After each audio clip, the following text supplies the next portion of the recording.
शुरू कर रहे हैं पार्ट 5 11th स्टैंडर्ड का हिंदी मध्ययुगीन काव्य। इसके कवि हैं संत दादू दयाल जी। कौन है? संत दादू दयाल जी। कवि परिचय है। संत दादू दयाल जी का जन्म 1544 को अहमदाबाद गुजरात में हुआ। आपके गुरु का नाम बुड्ढन था। प्रारंभिक दिन अहमदाबाद में व्यतीत करने के पश्चात सांभर राजस्थान में अपनी जिस संप्रदाय की स्थापना की वह आगे चलकर दादू पंथ के नाम से विख्यात हुआ। सामाजिक कुरीतियां, अंधविश्वास संबंधी मिथ्याचार का विरोध साखी तथा पदों का मुख्य विषय है। आपने कबीर की भांति अपने उपन्यास को निर्गुण और निराकार माना। हिंदी साहित्य के निर्गुण भक्ति संप्रदाय में कबीर के बाद आपका स्थान अन्यतम है। संत दादू दयाल की मृत्यु 1603 में हुई। इनकी प्रमुख कृतियां हैं अनभैवाणी, काया बेली आदि। काव्य प्रकार साखी साक्षी का अपभ्रंश है जो वस्तुतः दोहा छंद में लिखी गई है। साखी का अर्थ है साय प्रत्यक्ष। साखी का अर्थ है साक्ष्य प्रत्यक्ष, ज्ञान, नीति, ज्ञानोपदेश और संसार का व्यवहारिक ज्ञान देने वाले छंद साखी से प्रसिद्ध हुए। निर्गुण संत संप्रदाय का अधिकांश साहित्य साखी में ही लिखा गया है, जिसमें गुरु भक्ति और ज्ञान उपदेशों का समावेश है। नाथ परंपरा में गुरु वचन ही साखी कहलाने लगी। सूफी कवियों द्वारा इसे भी छंद का प्रयोग किया गया है। काव्य परिचय प्रस्तुत साखी में संत कवि ने गुरु महिमा का वर्णन किया है।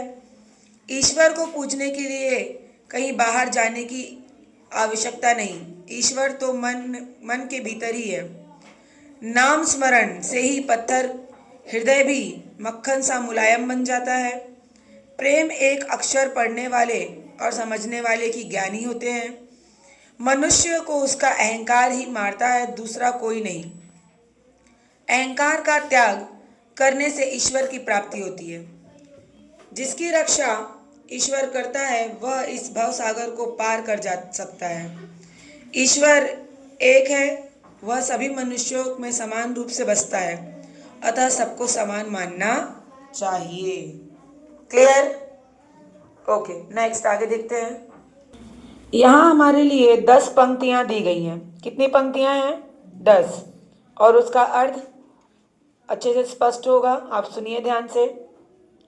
माखन मन पाहन भया, माया रस पिया, पाहन मन माखन भया, राम रस लिया। पाहन मतलब होता है पत्थर। क्या होता है? पत्थर। जो मोह माया का रस पीते हैं उनका मक्खन सा हृदय सूख कर पत्थर हो जाता है, किंतु जिन्होंने भक्ति का रस पान किया है उनका पत्थर का हृदय भी पिघलकर मक्खन जैसा हो जाता है और प्रेम से भर जाता है। क्लियर? जहां राम तह मैं नहीं, मैं तह नाही राम, दादू महल बारीक है, दुए कुक नाही ठाम। जहां पे राम होते हैं वहां पे मैं मतलब कौन? अहंकार, घमंड। समझ में आया? जहां राम होते हैं वहां अहंकार नहीं होता है। अहंकारी व्यक्ति से प्रभु हमेशा दूर रहते हैं। जो व्यक्ति भगवान के हो जाते हैं उनमें अहंकार नहीं होता। मनुष्य का हृदय एक ऐसा महल है जिसमें प्रभु और अहंकार दोनों एक साथ नहीं रह सकते। जहाँ पे अहंकार है वहाँ भगवान नहीं, और जहाँ भगवान है वहाँ पे अहंकार नहीं। दोनों जन एक साथ नहीं रह सकते। इसीलिए कहा गया है अहंकार भगवान का भोग है। जिसे अहंकार आता है भगवान उसको निगल जाते हैं। उस अहंकार को, इंसान को मत समझना। तीसरा है दादू गावे सूरति सौ, बाणी बाजे ताल, यह मन नाचे प्रेम सौ, आगे दीन दयाल।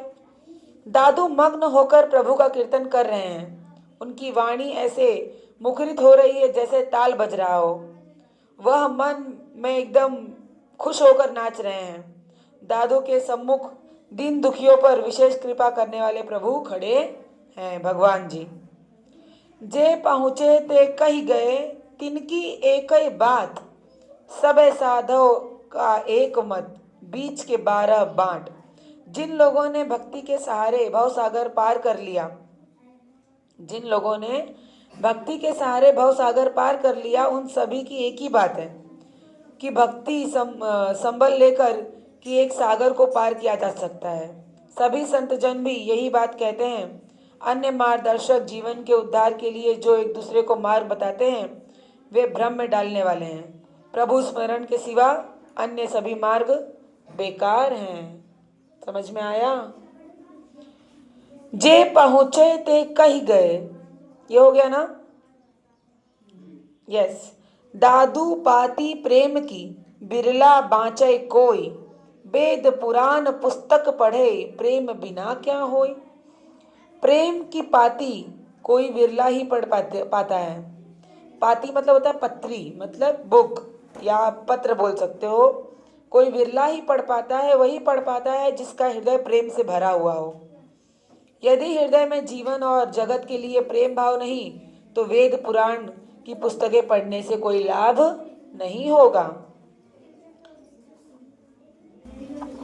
कागद काले करी मुए, केते वेद पुराण, एके आखर पीव का, दादू पढ़े सुजान।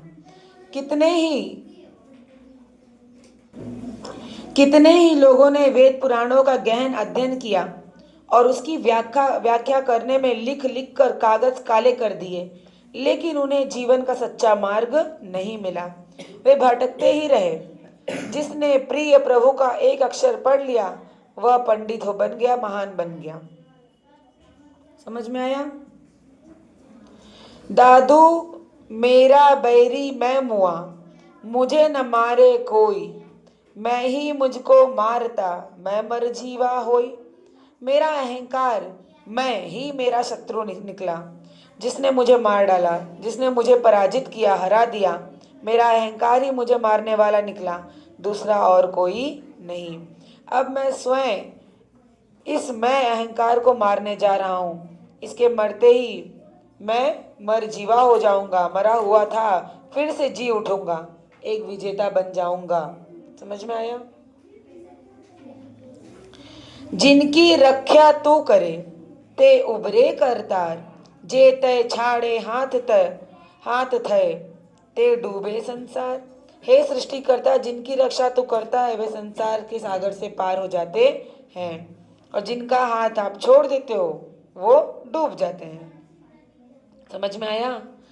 काहे को दुख दीजिए, साई है सब माही, दादू एक आत्मा दूजा कोई नाही। रे ना समझ, तू क्यों किसी को दुख देता है? प्रभु तो सभी के भीतर है, क्यों तू अपने स्वामी का अपमान करता है? सबकी आत्मा एक है, आत्मा ही परमात्मा है, आत्मा के अलावा वहां दूसरा कोई नहीं है।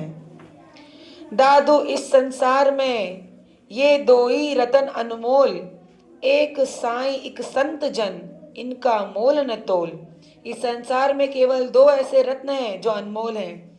एक है सबका स्वामी प्रभु, दूसरा स्वामी का संकीर्तन, मतलब जो उनकी कीर्तन करता है, संत जन है जो, वो जीवन और जगत को सुंदर बनाते हैं। इन दो रत्नों का कोई मोल नहीं है, कोई तोल नहीं है, इनका मूल्यांकन नहीं हो सकता, ना ही इन्हें कोई खरीदा जा सकता है, न तोला जा सकता है।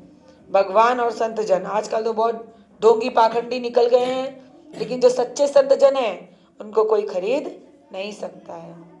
समझ में आया इसका भावार्थ सबको? Very good.